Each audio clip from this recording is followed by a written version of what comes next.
ভগবান শ্রীকৃষ্ণের এই ৮টি কথা যে মানুষ জেনে নেয় সে কখনো দরিদ্র হয় না। নমস্কার বন্ধুরা, আপনাকে স্বাগতম এই দিব্য জ্ঞান যাত্রায়, যেখানে আমরা শ্রীকৃষ্ণের সেই অমূল্য ৮টি উপদেশের আলোচনা করব, যেগুলি মেনে চললে কেউ কখনো দরিদ্র থাকে না। দরিদ্রতা কেবল টাকার অভাব নয়, এটি আত্মার চিন্তার এবং জীবনের সমৃদ্ধির অভাবও হতে পারে।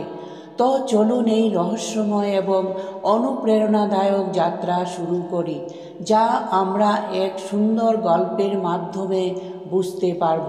মহাভারতের যুদ্ধে যখন অর্জুন যুদ্ধের আগে দ্বিধায় ছিলেন, তখন ভগবান শ্রীকৃষ্ণ তাকে সেই দিব্য জ্ঞান দেন, যা আজও আমাদের জীবনকে সঠিক পথে চলার প্রেরণা দেয়।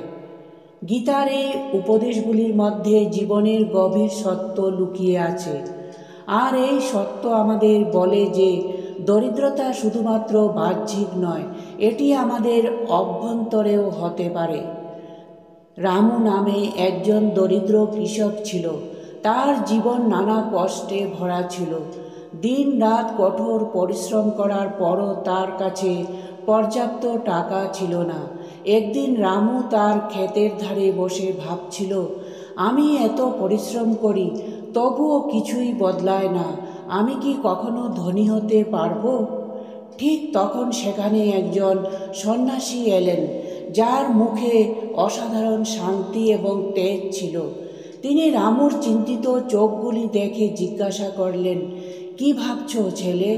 রামু তার জীবনের সমস্যাগুলো সন্ন্যাসীকে বলল এবং বলল, আমি যতই চেষ্টা করি না কেন, আমি সব সময় দরিদ্র থাকি। আমার কাছে কখনো পর্যাপ্ত টাকা কেন থাকে না? সন্ন্যাসী হেসে বললেন, টাকা কেবল বাহ্যিক নয়, প্রকৃত সম্পদ মনের, আত্মার এবং কর্মের মধ্যে লুকিয়ে আছে। আমি তোমাকে ৮টি এমন কথা বলবো, যা যদি তুমি বুঝে নাও, তবে তুমি কখনো দরিদ্র থাকবে না। প্রথম কথা হলো বিশ্বাস।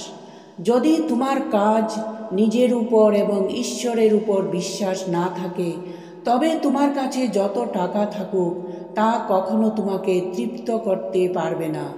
বিশ্বাস সেই বীজ যা জীবনের বাগানে সফলতার ফুল ফোটায়। রামুর মনে হঠাৎ একটি পরিবর্তন এলো।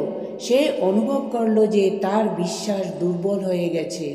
সে বিশ্বাস ছাড়াই কাজ করছিল। সে বুঝল, যদি তাকে তার দরিদ্রতা দূর করতে হয়, তবে প্রথমে তাকে তার কাজ এবং ঈশ্বরের প্রতি বিশ্বাসকে শক্তিশালী করতে হবে। দ্বিতীয় কথা হলো ধৈর্য। যেমন একটি গাছ ধীরে ধীরে বাড়ে এবং সময়ের সাথে সাথে ফল দেয়, তেমনি ধৈর্য আমাদের জীবনের সফলতার পথ তৈরি করে। যে মানুষ ধৈর্যশীল সে কখনো হতাশ হয় না। রামু বুঝল, সে তো সবসময় তাড়াহুড়ো করত। সে তার পরিশ্রমের ফল সাথে সাথেই পেতে চাইত।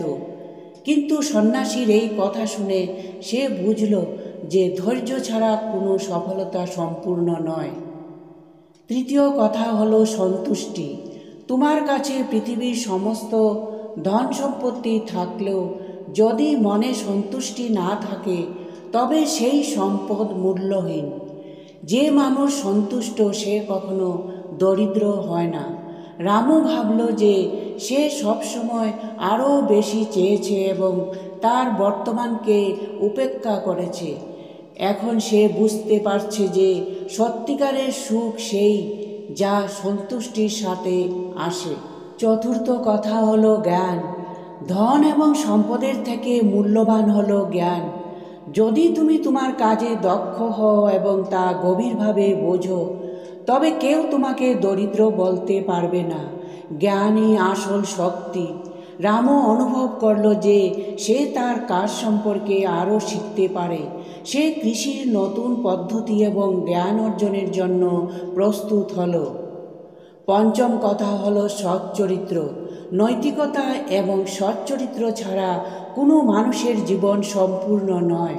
যে ব্যক্তি তার জীবনে সত্য এবং নৈতিকতাকে গ্রহণ করে তার কাছে সত্যিকারের সম্পদ থাকে। রামু শিখল যে সত্যিকারের ধনের পথ সেই যা নৈতিকতার মধ্য দিয়ে যায়। সে প্রতিজ্ঞা করল যে সে জীবনে সর্বদা সঠিক পথে চলবে। ষষ্ঠ কথা হলো আত্মসমর্পণ। ঈশ্বরের প্রতি সত্যিকারের আত্মসমর্পণই আত্মার সবচেয়ে বড় সম্পদ।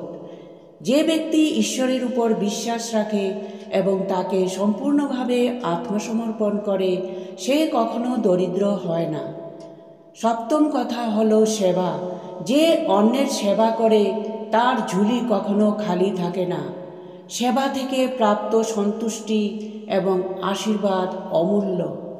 রামু শিখল যে নিজের জন্য বাঁচা যথেষ্ট নয়, অন্যের মঙ্গলেই প্রকৃত সুখ রয়েছে। অষ্টম এবং শেষ কথা হলো প্রকৃতির প্রতি ভালোবাসা। যে ব্যক্তি প্রকৃতির প্রতি সম্মান দেখায় সে কখনো দরিদ্র হতে পারে না। প্রকৃতি আমাদের ক্রমাগত দেয়, শুধু আমাদের তা বুঝতে হবে। রামু এই 8টি উপদেশকে তার জীবনে গ্রহণ করল এবং বুঝতে পারল যে সত্যিকারের দরিদ্রতা টাকার নয়, মনের হয়। সে শিখল যে জীবনের আসল ধন হলো বিশ্বাস, ধৈর্য, সন্তুষ্টি, জ্ঞান, সচ্চরিত্র, আত্মসমর্পণ, সেবা এবং প্রকৃতির প্রতি ভালোবাসা। বন্ধুরা, এই 8টি কথা শুধুমাত্র রামুর জন্য নয়, আমাদের জীবনেও সমান গুরুত্বপূর্ণ। এগুলোকে আমাদের জীবনে গ্রহণ করা উচিত এবং কখনো নিজেকে দরিদ্র ভাবা উচিত নয়। শ্রীকৃষ্ণের এই উপদেশগুলি আমাদের ধনী করতে পারে চিন্তায়, আত্মায় এবং কর্মে। তাহলে আজ থেকে এই 8টি কথাকে আপনার জীবনের অংশ করে তুলুন এবং শ্রীকৃষ্ণের উপদেশে জীবনকে সত্যিকারের সম্পূর্ণতায় পূর্ণ করুন। যদি আপনাদের এই ভিডিওটি ভালো লেগে থাকে তবে লাইক, শেয়ার করুন এবং আমাদের চ্যানেলকে সাবস্ক্রাইব করতে ভুলবেন না। জয় শ্রীকৃষ্ণ।